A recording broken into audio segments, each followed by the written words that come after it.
Здравей, народе на България! Ние сме анонимните.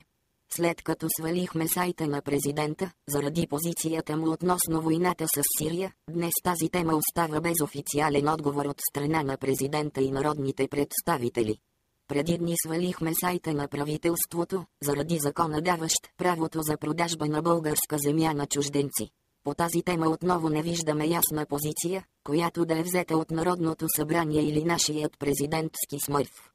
Ще продължим да настояваме за незабавно осъждане и предотвратяване на всякакви военни действия срещу Сирия, особено след като в интернет вече е пълно с доклади на ООН, в които ясно се разкрива, че всъщност метежниците на Ал-Кайда, наричани от нашите медии борци за свобода, са виновни за употребата на химическо оръжие.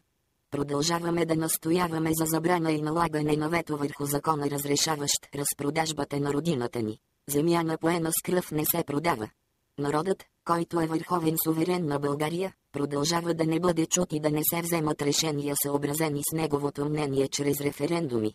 Решения относно национално значими въпроси като войната в Сирия и продажбата на българска земя на чужденци. Ние сме анонимните, които се борим срещу всички правителства и политици, нарушаващи правата на гражданите, а такова е в момента състоянието на родината ни. Ние ще продължим борбата си и ще победим, защото ние сме 99% от населението на родината, планетата. Истината е с нас и победата ще е за нас.